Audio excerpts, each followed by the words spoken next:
నమస్కారం. News 9 TV తెలుగుకి స్వాగతం. మల్లికార్జున ముత్య భాగోతం. నేటి ప్రధాన వార్తల్లో ఒక విస్తుపోయే నిజం, సమాజం తలదించుకునే ఘటన. భక్తిని అడ్డం పెట్టుకుని తనను తాను సాక్షాత్తు దేవుడిని అని ప్రకటించుకున్న ఒక వ్యక్తి అసలు స్వరూపం బయటపడింది. కర్ణాటకలోని యాదగిరి జిల్లాలో ఆధ్యాత్మికత పేరుతో సాగుతున్న అరాచకం ఇప్పుడు దేశవ్యాప్తంగా సంచలనం సృష్టిస్తుంది. తనే దేవుడినని, తన మాటే వేదమని నమ్మించిన మల్లికార్జున ముత్య ఇప్పుడు ఒక మైనర్ బాలిక పట్ల ప్రవర్తించిన తీరు చూస్తుంటే సభ్య సమాజం విస్తుపోతుంది. ఆధ్యాత్మిక ముసుగులో అరాచకం.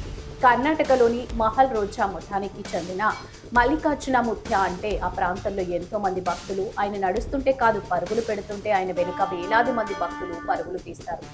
అందుకే ఆయనకు పరుగులు తీసే దేవుడు అని పేరు కూడా ఉంది. కానీ ఆ పరుగుల వెనుక ఇంతటి వికృత చేష్టలున్నాయని ఎవరూ ఊహించలేదు. సోషల్ మీడియాలో వైరల్ అవుతున్న వీడియోలు చూస్తుంటే ఒళ్ళు గగురుపాటుకు గురవుతుంది. వైరల్ వీడియోల్లోని భయంకర దృశ్యాలు, ఇన్స్టాగ్రామ్, ఫేస్బుక్లో చక్కర్లు కొడుతున్న వీడియోలు ఈ కపట స్వామి అసలు రంగును బయటపెట్టాయి. ఒక మైనర్ బాలికతో ఆయన ప్రవర్తించిన తీరు అత్యంత హేయంగా ఉంది. బాలిక గొంతు పట్టుకొని మంచం మీదకు తోసేయడం, ఆమె ఇష్టానికి వ్యతిరేకంగా శరీరాన్ని తాకుతూ అసభ్యంగా డ్యాన్స్ చేయడం, బాలిక ముక్కు పిండుతూ ఆమెను హింసిస్తూ పైశాచిక ఆనందం పొందడం, దేవుడి పేరుతో, ఆశీర్వాదాల పేరుతో ఒక పసి ప్రాణాన్ని బలి పశువును చేసిన తీరు ఇప్పుడు తీవ్ర చర్చకు దారితీసింది. మైనర్ బాలికపై లైంగిక వేధింపులకు పాల్పడినందుకు గాను ఫోక్సో చట్టం కింద షహాపూర్ తాలూకా గోగి పోలీస్ స్టేషన్లో కేసు నమోదైంది.